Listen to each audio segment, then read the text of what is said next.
சங்கீத புஸ்தகம் 89ஆம் சங்கீதம்.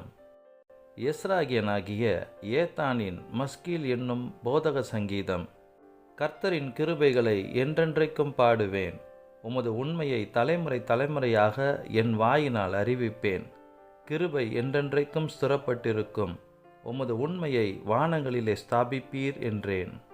என்னால் தெரிந்து கொள்ளப்பட்டவனோடே உடன்படிக்கை பண்ணி என் தாசனாகிய தாவீதை நோக்கி, என்றென்றைக்கும் உன் சந்ததியை நிலைப்படுத்தி தலைமுறை தலைமுறையாக உன் சிங்காசனத்தை ஸ்தாபிப்பேன் என்று ஆணையிட்டேன் என்றீர்.